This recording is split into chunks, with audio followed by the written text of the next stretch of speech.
Hello and welcome to the Atlantic Council discussion of Europe's emerging data policy landscape, the latest in our series of programs focusing on the transatlantic implications of the EU's ambitious legislative agenda in the digital area. My name is Ken Propp, Senior Fellow here at the Europe Center and moderator of today's program. We have with us three European speakers with deep insight into the subject we're talking about today. Eva Maydell, member of the European Parliament and its committees on industry, research, and energy, and also the Special Committee on Artificial Intelligence.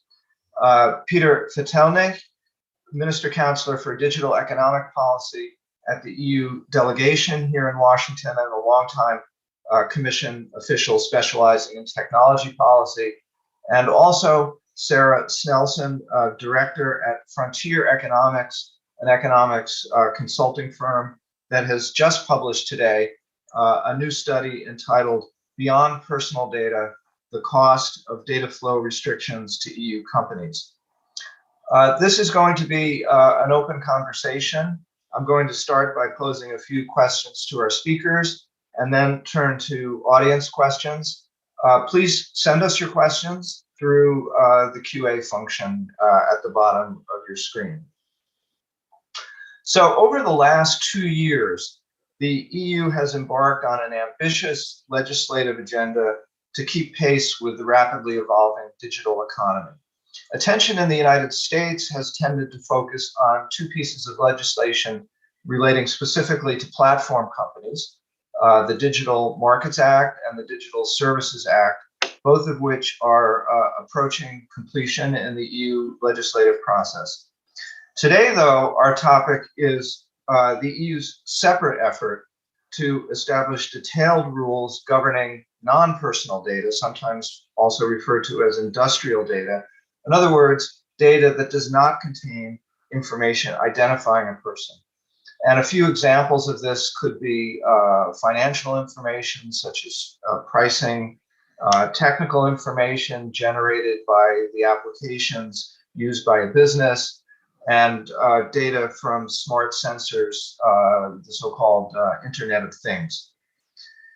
Non-personal data, in fact, is shared across borders even more than personal data, and I'm sure this is something Sarah is going to get into with us.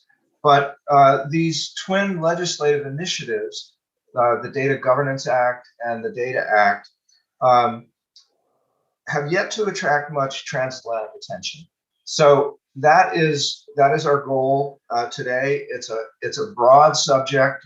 These are pieces of legislation that alter relations in many different ways, and we're only going to be able to touch on a few of them. The Data Governance Act, already adopted by the EU legislature, but not yet in force, is intended to better enable private sector entities to have access to government collected data and to reuse that data. And this could be information in the public health area, environmental area, transport area, among others.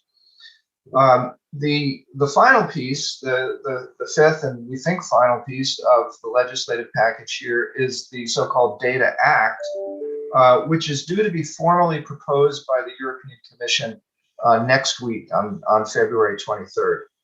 And it is focused more on the reuse of non-personal data that is in private hands as opposed to government hands. I've read that the Commission estimates that as much as 80% of this data could be reused across industrial sectors, and that's something we may be hearing more about. But before getting into these two pieces of legislation, I want to just briefly touch on the overarching EU data strategy, which is a document that goes back couple of years now, I think, almost to the beginning of the current commission, which set this whole train in motion. So, Peter, why, as part of the data strategy, did the commission decide to focus on the subject of non-personal data in the hands of government or industry. What are the beneficial reuses? Many thanks. Good morning and good afternoon, everybody in the audience. Glad to be here. Thank you. I think that the starting question is, we don't see that personal data are not used to its full potential. That's not necessarily a new observation. We all know that, and that's an observation which for many who are active in the data space is obvious for at least the last 10 years. You have mentioned an array of non-personal data, and I think that's important because people sometimes just don't realize the wealth of non-personal data out there. You did mention that the secondary use of health data, you mentioned research, I believe, you mentioned transport. For example, we estimated that by just having real-time notifications of train delays, you can save 27 million working hours every year. That's about €1 billion in salaries getting lost just because we don't know when trains are arriving. So you see, even the simple stuff is not actually working today. And this goes on through open data, public data, and all this data world, including the business data. So the question we ask ourselves is why? Why do we have that market failure? Is there a lack of capable firms? Is there a lack of technology? Is there a lack of ideas how to address those issues? Are there regulatory barriers? And the answer to all of that is no. And there is actually no silver bullet. If we would have one, we would have found it and would have used it years ago. But we are still, I think, in this situation.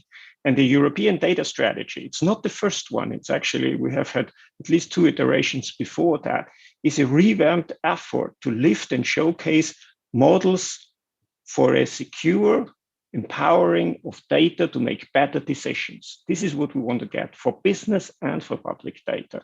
So the strategy focuses on non-personal data to build innovation from sharing those data in a secure, and I think you mentioned as well, in a secure and IP protecting way, because data are still in most cases owned by somebody or generated by somebody which generates certain rights to it.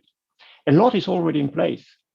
We have the GDPR, we have the free flow of non-personal data regulation, which expressly prohibits restrictions by third parties on the flow of data. We have Europe-wide electronic identification, and we have free trade agreements around the world. Just on Monday this week, we agreed with Singapore to conclude a comprehensive and forward-looking digital partnership, which will include that. So what I think could be interesting sectors or interesting areas to get started with are clearly smart cities. I mean, what happens? Smart cities are huge data generators, so we can do a lot there, but also with research in health. And that's particularly in the transatlantic context, a very important element in research and health data space. And they are ready for moving to the next level of usage. Just a last word. There are no restrictions for sharing non-personal data across borders today. So we're not talking about removing something. I think we talk about how do we make best use of an asset available to all of us. And it will be actually silly for Europe to think about putting borders on that. Europe is already today the largest exporter of ICT services worldwide. And we would like to further increase that lead, quite obvious. Thank you, Peter. I'm sure we're going to be getting into the data transfer issues in just a moment. That's a really good overview of some of the areas for potential progress here, and I think it connects well to the Data Governance Act. You mentioned that the EU already has a regulation on free flow of data. But that did not necessarily serve to solve the problems relating to reuse of data that requires protection for intellectual property or trade secret reasons, other types of business confidential protections, or privacy for that matter. And so the Data Governance Act is the effort to get at that by making data, in the words of the Commission, findable, accessible, interoperable, and reusable, um, and to allow use on non-discriminatory, proportionate, and justified basis.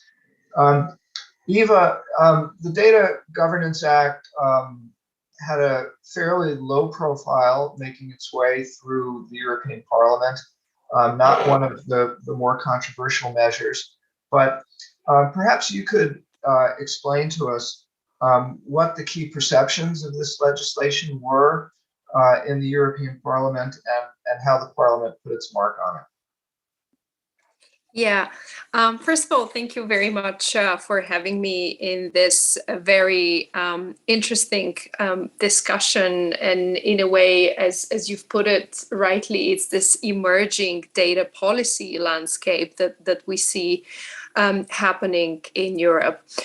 You're right to say that it was relatively untroubled, the way that the DGA, we call it the DGA, the Data Governance Act, went through the Parliament. And just because it doesn't necessarily create headlines showing that the two sides of the aisle are divided, doesn't mean that we did not, work well, and it doesn't mean that we didn't produce something that makes a lot of sense to the business. Because what I think is that in the core, this act basically needs to achieve two main things. On one hand, enable research, strengthen our research capabilities, our businesses in general, but also contribute to a strengthened economy in the long run. But while in the same time making sure that we are protecting and reflecting also on our core values that are, around fundamental rights and privacy. I think the regulation really aims to make sure and to provide access to more data for the European economy, for the European society, but also give the possibility to have better control for citizens and companies over the data that they generate. And I think in order to achieve this, we need to make sure that there's more confidence on the market, and make this sort of technicalities easier to reuse. I think what we are trying to do is basically putting, so to say, the building blocks of data governance regulation, and which is part, in a way, of realizing the so-called digital single market. Because many of you probably on this call know that Europe is very proud of its single market, but the single market could only be complete if we don't separate the single market and the digital single market. The single market simply has to be digital. And so sometimes we need to put some rules in order to facilitate. And this is why in the previous legislation, we did work on the free flow of non-personal data, and this was very much welcome from the business. So the digital strategy and proposals like the DGA is an opportunity to really shape the future of the single market while bringing more clarity to it. And in this case, I think we are trying to hopefully have this forward-looking legislation and not legislate in retrospect. And perhaps I think a few things just before I wrap up on this point of yours. I think it has to be very clear to the audience here today is that the Parliament, yes, it wasn't troubled progress the way we moved ahead with the DGA, but in the same time, the Parliament holds very different view, especially in the area of data. And I think in the same time, you could see that we managed and we gave a very good example of pragmatism and compromise in action with this legislation. The diversity of thinking, I think, is what very often brings us to the middle ground, and it can much better reflect what the broader society thinks about the topic.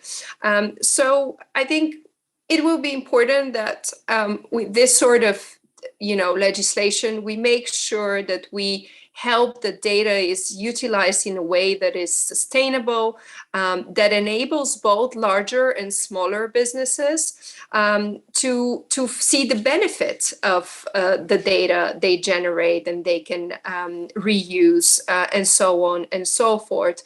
And also for the broader members of society as well, that they could see and understand the benefits. I mean, especially in the field of health, I think this is very important. But also, Europe is strong in manufacturing, quantum computing. We would, after all, want to position ourselves as key players also in these areas as well. And lastly, I think what's very important for the legislation is to make sure it's future-proof, and this should be at the heart of the regulatory framework. We need this sort of principle-led initiatives that can, in the end of the day, stand the test of time as well, and not the sort of rules that end up in court cases and don't help us to actually be able to shape the digital and technological agenda. And a legal vacuum will definitely not help achieve this, and neither in the same time an overly prescriptive legislation, which I often stand against, because I do believe, and I think I've even said it in previous events of the Atlantic Council, we cannot legislate for the sake of legislating. Hopefully that legislation and that regulation will create innovation, and it would be better that we get more carrots than sticks out of some of those regulations, even though that's, of course, a difficult balance to strike. Thank you very much for that explanation of the broad thinking behind the legislation. You mentioned carrots and sticks. There is at least one stick in here that jumped out to me as a transatlantic reader of this legislation. And that is, there is the creative suggestion that you create a new category of intermediaries to bring data holders and potential data users together. I think they're called data sharing service providers. But there's a very clear stipulation in there that they can only intermediate data.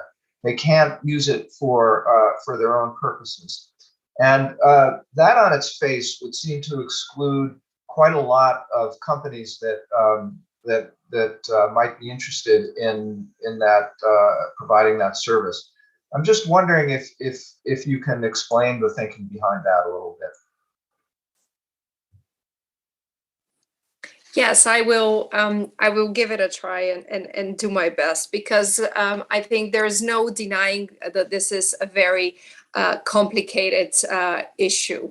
I think for many of the proposals within this, the EU's data strategy, and in particular the DGA and also the Data Act, we cannot, I think, underestimate the power of trust. It's something that, whether 5 or 10 years ago we were talking about e-government, or whether we are talking about our data or AI-powered solutions, trust is, once it's gained, it's hugely valuable commodity, but once it's lost, it's extremely difficult to regain. So if we are to ensure that citizens and businesses alike will continue to consent into offering their data, I think we need to show them the value of trust, that we are building a model that respects, but also in the same time protects trust. And I think that just as I said, the discussions when we were having the conversation about trust a couple of years ago were different. The world has changed compared to 5-10 years ago. And I think both businesses and citizens are much more aware of the pitfalls of cybersecurity, of misuse of data, of the digital footprint we leave. And this is why, whether we are buying clothes online or signing up to some sort of a supermarket membership card, or any of this sort of small things, in a way, I think people would continue to do that only if they trust the system and that they understand that the governance that surrounds their data is trust proven and it's sound in a way. So therefore, I think as data economy evolves, I think so will the rules surrounding it, perhaps. And it's just as technology evolve, also the role of companies is changing. So I don't want to see some sort of draconian measures or unnecessary regulation to establish business models. But I think regulation also needs to reflect sometimes the concerns of consumers online. And I think this is what the colleagues that work concretely on that legislation had in mind. Okay, well, that's a clear message that there continue to be trust gaps in this area. I wanted to now go back to the question that Peter had mentioned early in his presentation, and that is the subject of data transfers.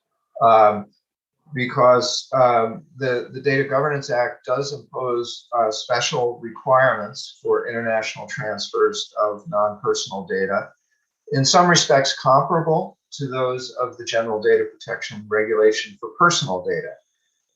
For example, it gives the Commission the power to determine whether the intellectual property and trade secret laws of a particular third country are essentially equivalent to those in the European Union.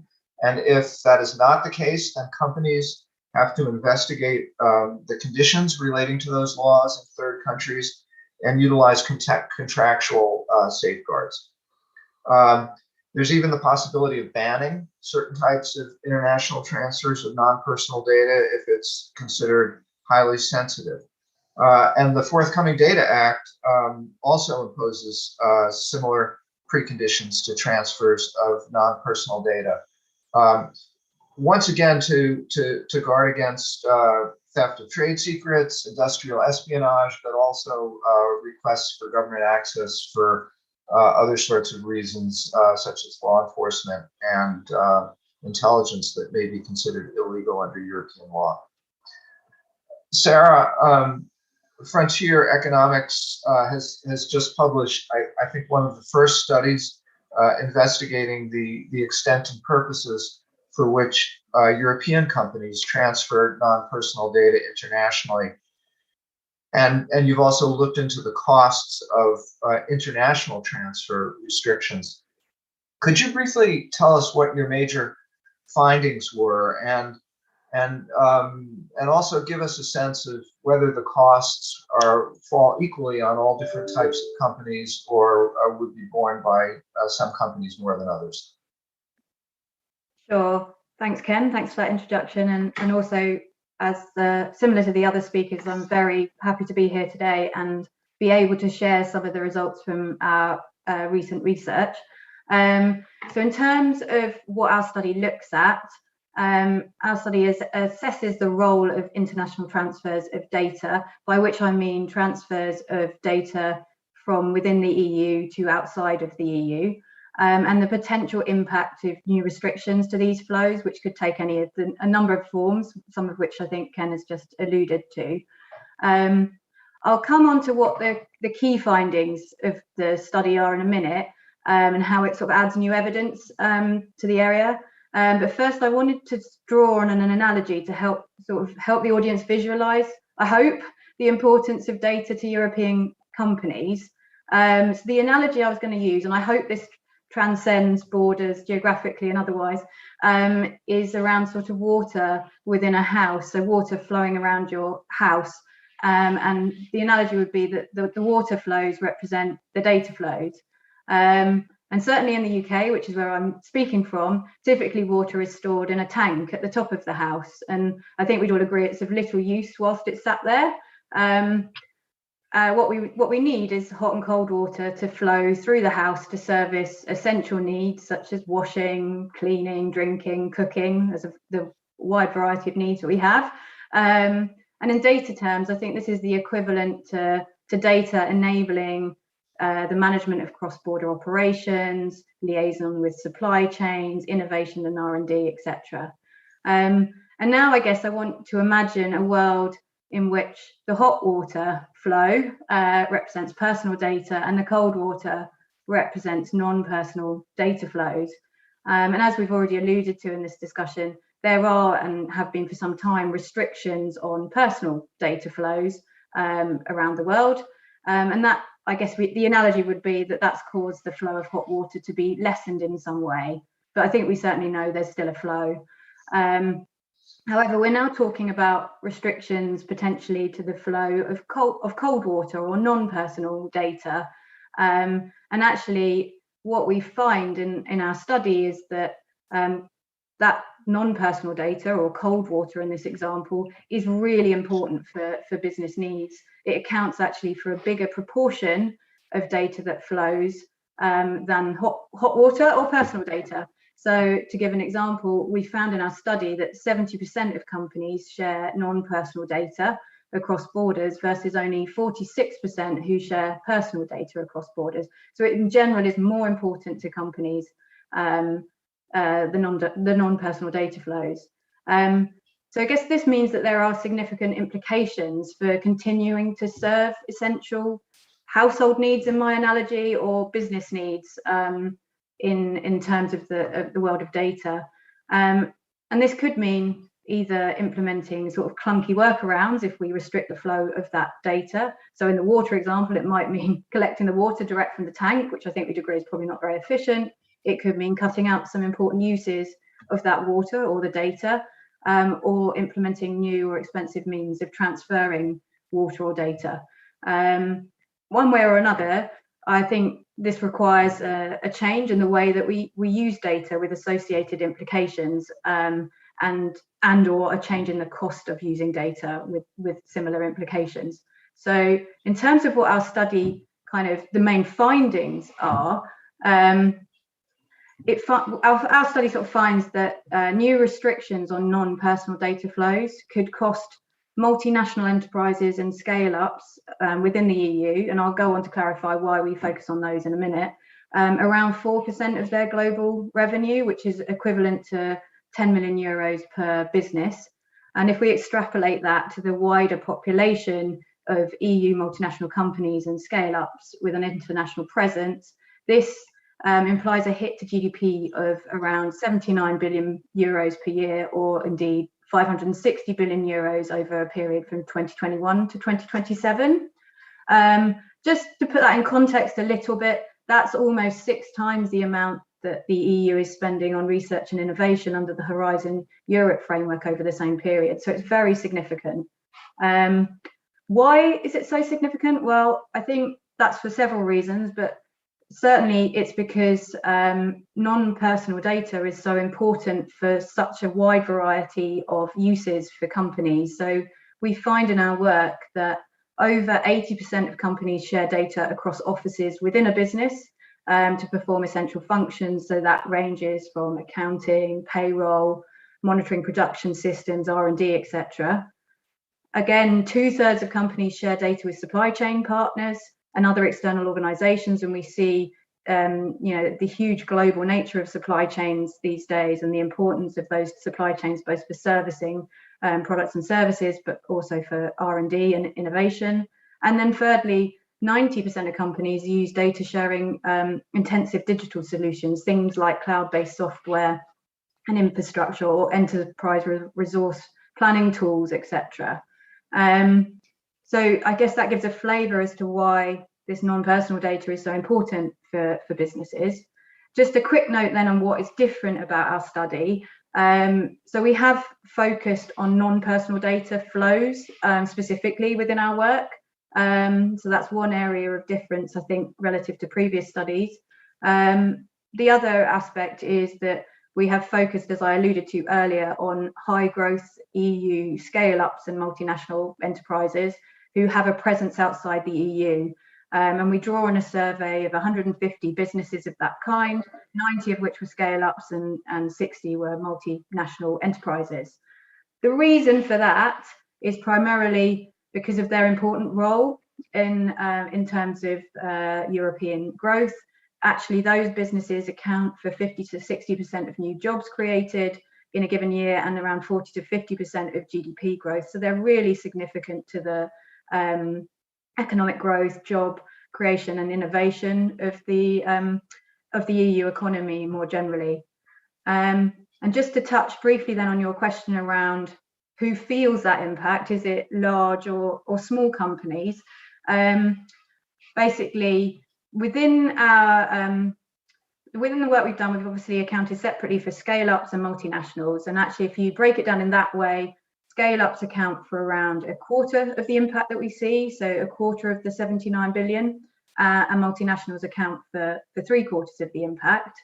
But actually, the way that our survey works, multinationals doesn't necessarily mean large, and we haven't constrained business size on scale-ups. And so if we do a different split, which actually looks at our large enterprises as distinct from small enterprises with 250 or less employees, we actually find that large enterprises account for or bear 2/3 of that total impact, whereas SMEs bear the remaining third.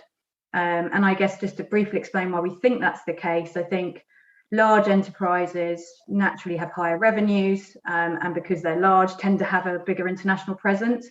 But small and medium-sized enterprises that share personal data and for which this is important, estimated actually a similar hit on average for their revenues as those noted by large enterprises. So on a like-for-like basis, companies are feeling it similarly or expect to feel it similarly. It's just that there's more of a certain kind. Thank you. We're starting to get a lot of very specific good questions coming in, particularly on the transfers issue. Sarah, I wanted to just follow up with you briefly on one of the findings that I found most striking in your survey, and that is that no less than 40% of the companies you surveyed said that if they were required to go through this exercise of assessing foreign laws, whether it's intellectual property or trade secrets or others, that in itself would be so onerous that they would simply stop transferring non-personal data internationally. That is a different finding from what has happened in the personal data area, where surveys by groups including the International Association for Privacy Professionals have shown that companies have largely adapted to the new contractual safeguard regime. At least 3/4 of them had simply just continued data flows between Europe and the United States. So I'm wondering how you explain the disparity here with non-personal data. Yeah, thanks, Ken. So you're absolutely right. 40% of the companies in our sample considered the sort of requirements to assess foreign laws as essentially being equivalent to being asked to stop such transfers, which you're right, does contrast with some of the other findings out there. I think we believe that those differences are driven by a number of different things, really. So one is obviously differences at a technical level between the geography we're talking about and the sample we've used compared to other studies. So our sample asks businesses about restrictions on data to all other countries outside of the EU, whereas I think some other studies have focused on the EU-US relationship. So that's a difference. And I think our study, because of the sort of focus on the multinational enterprises and small and medium, on the scale-ups, has a larger population of smaller companies than some of the other studies. So there's definitely a difference there. But nevertheless, I think there are broader differences at play here. So I think our study certainly suggests that there are differences between personal and non-personal data. Non-personal data is used by businesses more often and is more important, and is used in a bigger variety of ways compared to personal data from what we can see from talking to companies. And we believe there may also be a difference in the business populations who transfer personal versus non-personal data across borders. I think the other point to make is that many businesses in our sample, interestingly, share non-personal data across international borders, but not personal data. And so we see that they're less likely, or we infer that they're less likely to have complied with personal data requirements than companies that are sharing personal data across borders, or indeed they've taken the decision that they can't operate in that way, and so they've avoided personal data transfers. I guess the final point I want to make would be around whether or not the impact of GDPR has genuinely been minor. I think we know that, so our survey is very recent, it was done in the autumn. There have been quite a lot of changes recently in expectation that we suspect may play a role in business response to our survey, certainly around enforcement of GDPR, following up on Schrem's 2 rulings, and also I think recent announcements, for example, in a number of European countries that sort of state that the use of different types of data sharing platforms are in breach of GDPR, which certainly suggests that the mood might be changing, and that could well be influencing the way that people and businesses are thinking about data transfers and what's going to be possible in future. Right.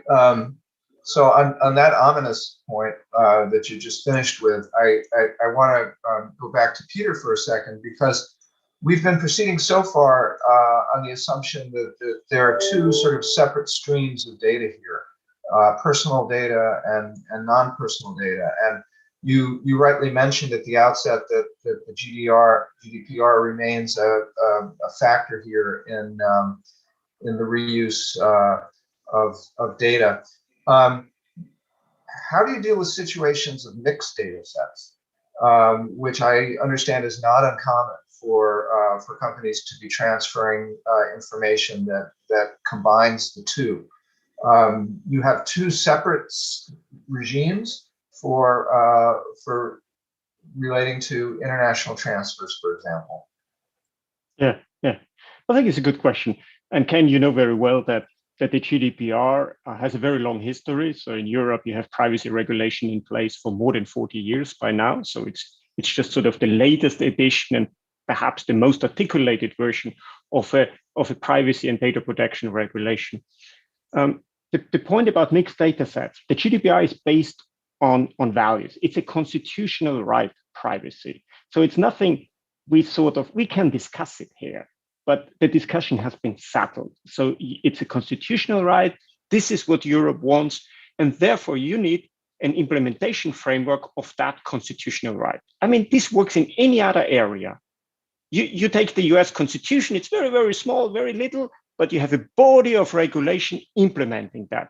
And that's okay, that's the way. You make choices, you live with the choices. Europe has made the choice, it's a value, so therefore we implement the value. That's good. Now let's come to mixed data sets. Mixed data sets, there's the essential question, can you separate them still or not? If you cannot separate personal data from non-personal data, the regulation is quite clear, says you have to go for the higher value and the higher protection. So you have to apply GDPR to mixed data sets if you cannot separate them out. In many instances, you can separate them out. And I want sort of to throw in something else, because seriously, I believe that this entire data flow conversation is highly overrated and soon will be largely made redundant, because there are technological trends which will go in there and solve a lot of the theoretical questions people have right now. This will be the power of edge computing, privacy enhancing technologies, artificial intelligence, federated cloud environments, all this technology, which essentially remove data flows. It's not data which flow, it's answers which flow, and that's a different thing. So it will be very interesting to see, in the next 10, 15 years, it will take a long time how the data flow conversation changes, but I'm absolutely convinced it's not the data. I mean, who cares about the data? You want the answers from the data. So that by moving into a world where we have systematically better answers from the data we have, that's what we're after. Thank you. Eva, I want to just touch briefly on the Data Act. I know it's the final text of it is not yet been introduced, but this is a sweeping piece of legislation that would regulate private sector actors in the data economy, create incentives for sharing across sectors. Notably, it would put in procedures whereby a third party could request access to another company for data and receive it on terms that are fair, non-discriminatory, and reasonable. There's also an effort to balance the bargaining position of companies to data transactions, which seems quite novel and ambitious. How do you assess the reception that the Data Act will have in the Parliament? Which aspects of the many facets of data reuse do you think will attract the most attention there?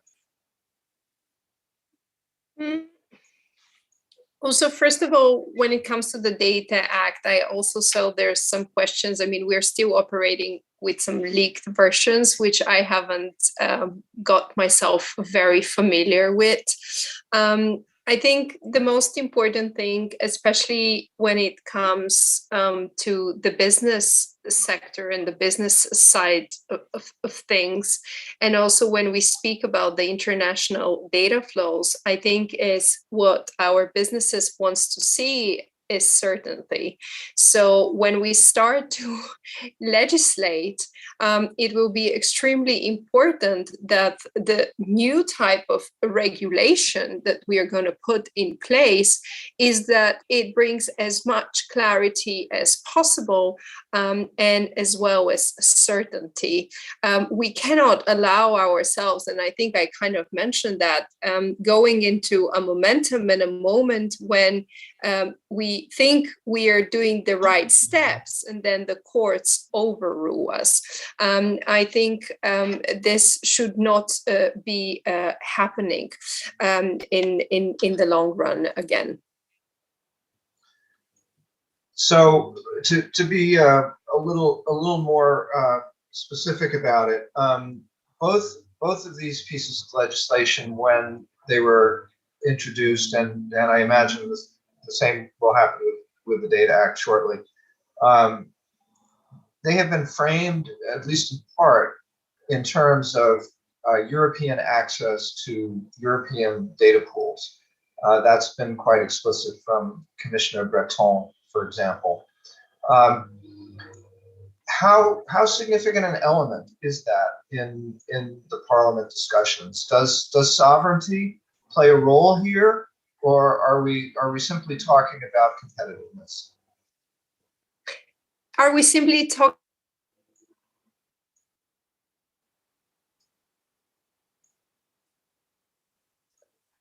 You just need to repeat. I just couldn't hear the last part. You said, "Are we talking about sovereignty or competitiveness? Are these competitive purely questions of efficiencies in markets, or is there a second agenda here at work? Yeah, well, I would like that we are finding a way of how to be competitive, while in the same time, if there has to be, the need for strategic autonomy in certain sectors, we could possibly excel, so to say. But I am a little bit more, not so much on the protectionist side, I have to say.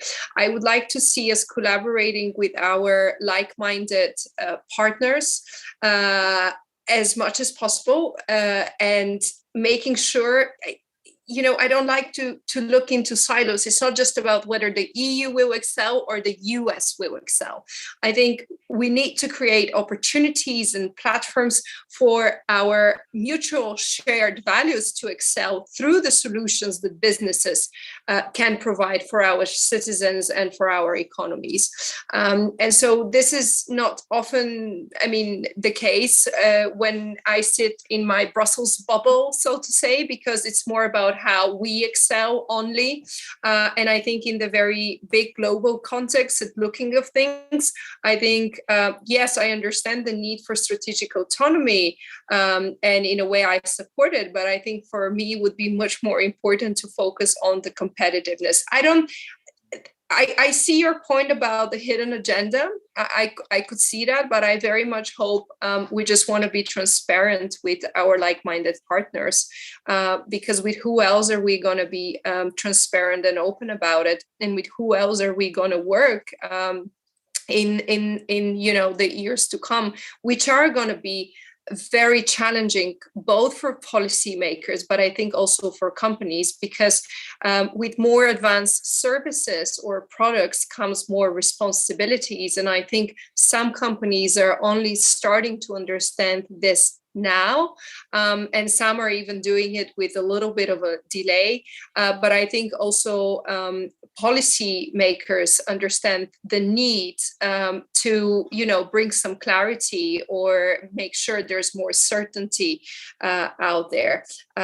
So I think it's really important, that the Western democracies are a competitive place in the world, but also a trustworthy place and a stable place where businesses want to do business, where businesses want to invest, where we could share data in a secure way and reuse it and make something ideally good out of it. But we very well know that that's not what everybody wants in the world. So that's why we need to make sure, whenever it's necessary, we could protect our values and democracies and our citizens respectively.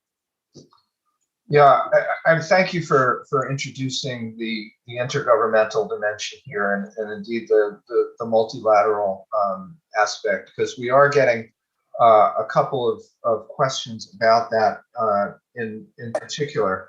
And I think maybe I'd like to put this one to Peter. The legislative approach that the EU seems to be pursuing on protecting intellectual property and trade secrets abroad, how does that relate to what the EU is doing in other contexts, in other negotiating settings, for example, with some of its partners in Asia, in discussions with Japan, for that matter, in discussions with the United States in the Trade and Technology Council? Do these issues of non-personal data get addressed in the same ways, and are there concerns being raised about some of the special protections for international transfers? Mm-hmm. Very good point. First, I think digital trade and data flows is a newer subject in the general trade conversation. Trade is a two-way street. It's very much built on reciprocity. So the conversations and negotiations between countries or in multilateral forums are about level playing field, same rights for everybody. And you mentioned particularly the EU-US relationships. That's the same thing we are asking here as well. It's a level playing field conversation, what we would like to find. Now, on both sides of the Atlantic, we are like-minded, but still slightly different value systems, having been built out in different legal systems. So there is plenty of scope for conversation. How can that actually work for the companies in practice? I can assure you that the last 2 years, data flows have been part of essentially every policy level of political dialogue with the United States and Europe. No matter whether you talk energy, no matter whether you talk agriculture or even the ICT, obviously the ICT related dialogues themselves. So it is a very broad conversation we are having. I think at the end of the day, I come back to my simple analogy. we have already today a world where data in itself always have to travel with a description of their use of the data. This could be in terms of personal data, the GDPR, in terms of non-personal data, this could be copyrights or trade secret descriptions or contractual descriptions. So I think we have to get used to a world where data comes with a description of their use, and that is good, because if not, they will not be used. I think many of the theoretical examples of problems we have heard are theoretical. If you are a large car manufacturer, you would love to share your data, but you don't today. You don't, because you cannot. Yes, you can negotiate a contract with an intermediary, but that takes a lot of time.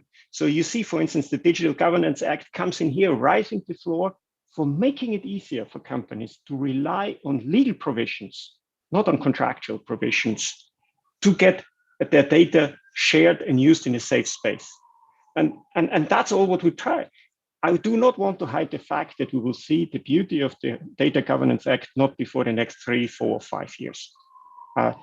As we all know, industry is fast. At the same time, the world changes very, very slow. So let us try and see and make that work. The framework is good. Now we have to implement it in the proper way. So the EU is enacting a unilateral regime here with respect to non-personal data. Is there any thought being given to what happens in the event of reciprocal restrictions coming from other governments? Perhaps Eva, you could give us your thoughts on that, as well as any other final comments you may have.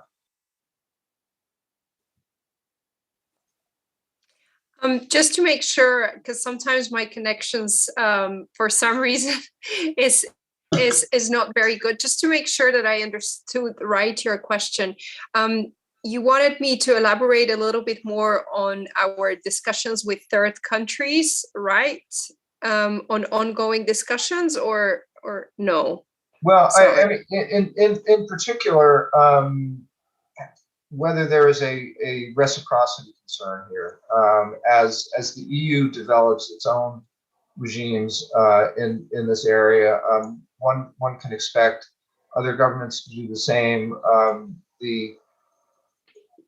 Ideally, this is something that would be regulated multilaterally, but that's probably not a short-term prospect. Yeah, that's perfect. Then maybe I'll just also wrap up like with a thought on that, because it kind of also links to what I previously tried to say. I think that it's absolutely key that, you know, we keep on talking with US, but also with other countries, establish some sort of new decisions and ways to collaborate on building on the type of partnerships like the Privacy Shield, whether it's new, whether it's redefined, however, you know, we want to establish this sort of framework. I think it's so essential that we collaborate, that we discuss, that we create really gold standards along democratic, so to say, allies. Because GDPR was mentioned. I think very often in media, and not only, it's written GDPR, Europe's golden standard, so to say. Well, it will be good if we have global standards, democratic global standards. That is not just that we are, you know, saying, yes, we were the first to legislate and we did it so well. Well, it will be good if our others, you know, communicate with us while we are working on that legislation, and maybe they, you know, try to have those standards themselves from the very beginning.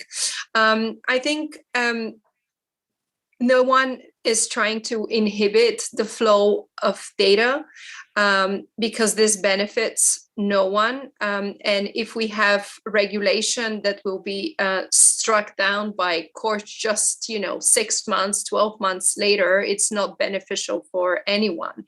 And so I think we need to see how some of those final proposals will look like. And I think we need to note that the Commission really consults with a broad area of stakeholders during these processes. And those documents are drafted up until the very last minute, so to say. And it's good to consult with businesses, but also civil society and many others. And I think this is what the Commission does always. I think as a final perhaps point, because I see we're running out of time, I think it's underlying in a way what I said. I think we have to build this sort of significant portfolio of data-related international agreements and regulations. Those things cannot operate in separate laws or in silos. I think this sort of regulation must fit together, if you want to say like a jigsaw, for example. So it's not overburdening businesses or inaccessible to citizens in one way, in another. But those sort of standards have to be internationally recognized among our democratic allies. I mean, we could try, and I might be seen as maybe too optimistic or too naive. We have to try and create this data culture together. I think only then it will make sense, because data travels much faster than we, human beings travel nowadays across borders. And so obviously we cannot just focus on our own laws, but make sure that we really create that data culture together. Thank you. Thank you, and thank you, Eva. I know you have to leave promptly.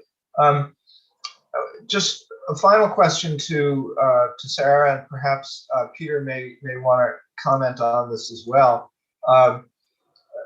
The Data Act, of course, is now largely baked and will go to the Parliament and to the Council shortly. What recommendations, sort of top-level recommendations, would you make to policymakers as they consider the Data Act? Do you have the sense that the type of analysis that you've undertaken into the economic costs of potential limitations on international data transfers is something that has already been factored in by the Commission, or is something that requires continuing attention going forward? Yeah, thanks, Ken. So I can't comment on what the European Commission has already sort of considered as part of their decision-making process, but certainly the sort of framing, as I understand it, that the nature of that debate is taking suggests to me that further attention needs to be paid to kind of, I guess it's a it feels a little bit one size fits all when it comes to international data flows. And I think that what we see from our study is that businesses are using a huge variety of personal and non-personal data in a very large variety of ways, some of which may run into concerns, such as those relayed by Eva around sort of privacy or IP or trade secrets. Others, I think, don't necessarily fall into that category at all. And it strikes me that the most important thing, I think, would be for the Commission to really consider whether there needs to be more nuance in the way that business kind of transfers are taken into account, such that essentially really important data flows that don't run into some of these concerns are continue to be enabled. So that, I think, would be my main sort of recommendation. Thank you. Nuance. Peter, we'll give you the last word here. Can you answer the question? Has the Commission already looked into the cost of these restrictions, or is this something you see further evolving? I would like to sort of close with 3 very short statements, because we are really hitting the hour right now. The first one is, right now, there are no restrictions on the transfer of non-personal data, none whatsoever right now. It is true, second statement, it is true that through the Digital Governance Act, the Commission would acquire the right to think about certain data sets, which are limited public data sets, to see whether international transfer obligations are necessary or not. Think about massive healthcare data. Today in Europe, we already have COVID-related data sets which span more than 400 million citizens. These are crucial data sets, and we do not want these data sets to end up in certain countries. In many others, but not in certain. Think just, and I'm not going into the area of public security at this stage, because that's anyway, a whole lot of a different conversation. And the third statement is about the cost. What we are talking is about cost of not realized revenues. If we do not have the regulation, there wouldn't be any revenues anyway. So the question is, how much of a growing market will have to be paid making the growing market? And we think that's called an investment. You put money on the table now, it's a future investment in order to create that market. And this is the idea behind the whole thing. This is why you have industry initiatives like Gaia-X, where companies, including American companies, come together and say, we have to make that work because there's a lot of money to be made in there. And this is what they want. This is what we want as well. It's not a secret that we would not mind if money is made in Europe. I mean, we are not here as a European Commission to sponsor citizens beyond the European Union. But I think that's obvious for any government, but in an open fashion. Thank you. Thank you, Peter. Thank you, Sarah, and thank you, Eva, for looking into the future on non-personal data regulation with us today. The Atlantic Council's Europe Center is going to continue to be engaged on this and other topics that form part of our digital marketplace initiative. Thank you to all our audience members who contributed questions. I look forward to our next event, and perhaps we will even be doing it in person someday again. Thank you all, and goodbye for now.